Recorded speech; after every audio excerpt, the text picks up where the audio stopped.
Welcome to the video, and today we are talking post-show recovery. As of right now, I'm just over 3 weeks post-show. I'm finishing a long prep, finishing with the World Championships in America. So what I want to share in this video is the steps I've taken to recovering from the prep and setting myself up perfectly for a long off-season ahead. So I'm going to talk everything that I've been doing in terms of cardio, steps, training, diet, and just generally feeling good again. That's what I'll say going into this video, that the main priority post-show is to feel good again. The prep was all about looking good, the post-prep is all about feeling good and then setting yourself up for what's to come. I'll break it down into the main points and go through each of those and, like I say, share what I've done. So hopefully this can help anyone post-prep either now or in future.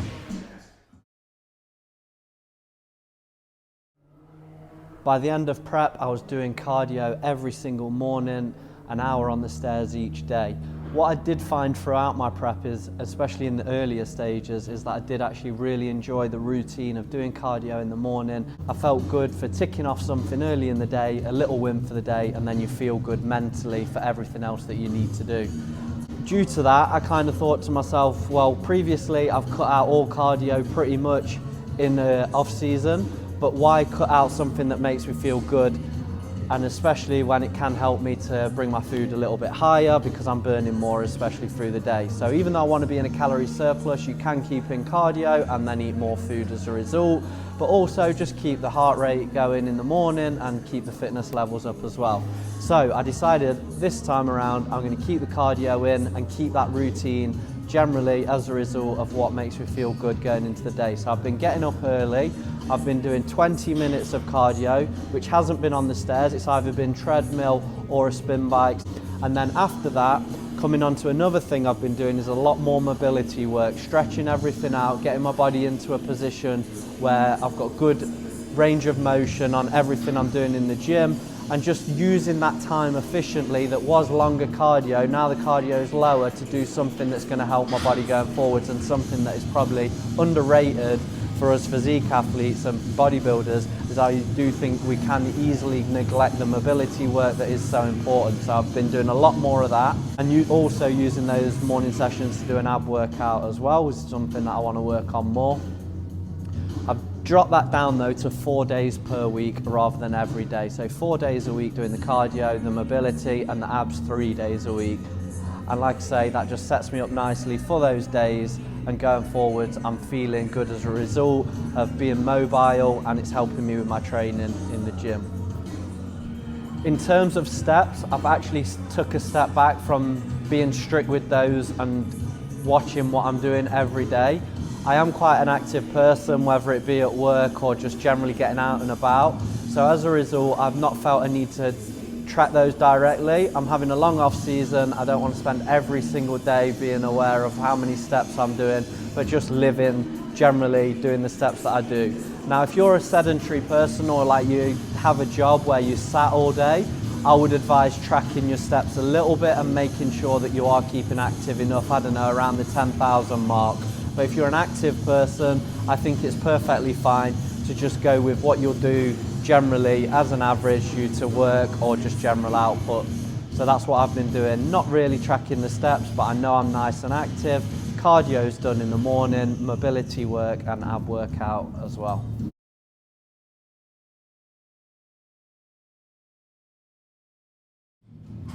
When it comes to my training in the gym, I've changed this a little bit just post-show, just as a little reset pretty much. So I've followed a training plan for years basically, logbooking everything and just pushing for strength to increase or then to maintain that strength later in a prep.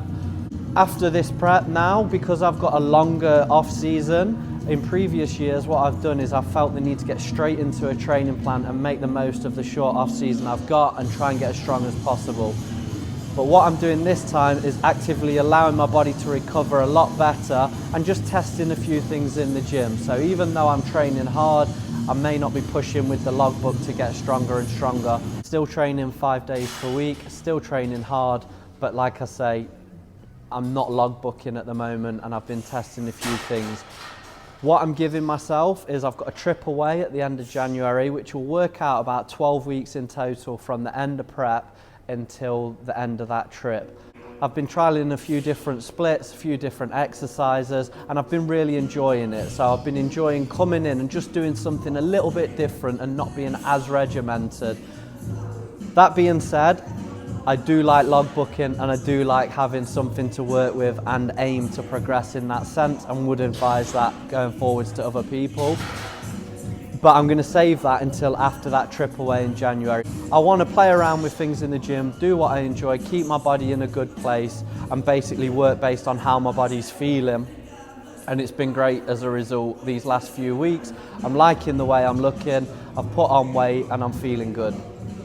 As a result also of not logbooking, I'm really focusing on the quality of my sets rather than the quantity with the numbers that I'm aiming to be. I do think, as much as I love, like I say, logbooking, especially during a prep when you're trying to maintain strength and you're so set on the number, it can be easy to, even subconsciously, just let form slip a little bit. As I've spoke about, I'm working on my mobility a lot more, my range of motion feels a lot better at the moment, and I'm basically working with the quality of those reps and setting that as a base before I go into that training plan that will set me up nicely throughout a long off season.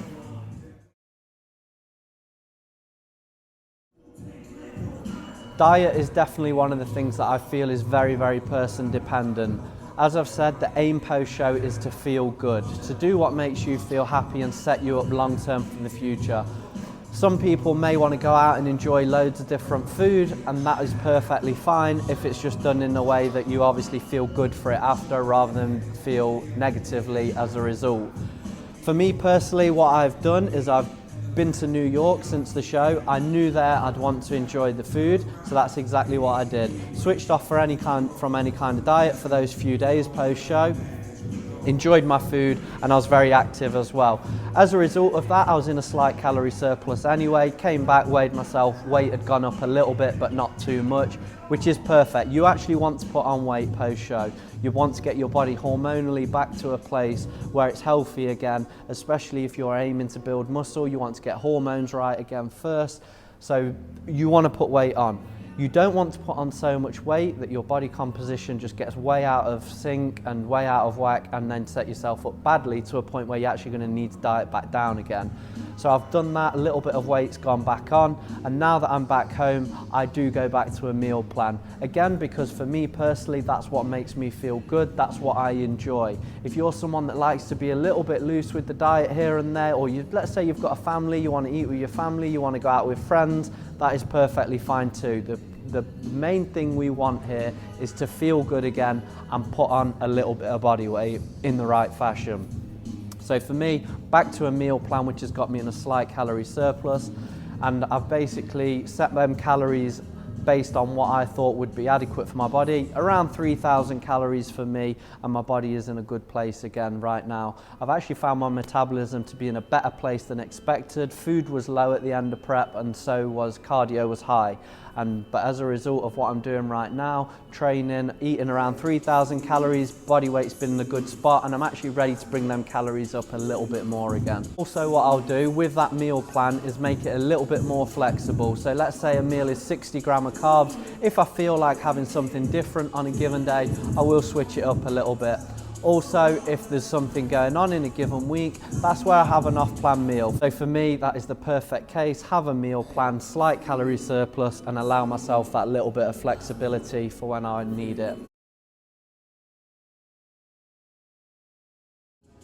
An additional thing that I've done is I've actually cut out caffeine. So once I got back from America, I was like, right, I'm gonna have a caffeine break. I've done this previous years after prep. During prep, become a little bit more reliant on caffeine, but I do think it's something that I don't want to be relying on year round, day to day. So I actually cut it out once I got back from America. My experience of this was the very first day I had a bad headache around midday onwards. The second day that headache kicked in late afternoon onwards, and then on the third day it was evening, and then I found like fourth, fifth day, generally I started to feel great, and now I'm about just over 2 weeks into that caffeine break, and I'm feeling amazing. Energy levels are great throughout the day.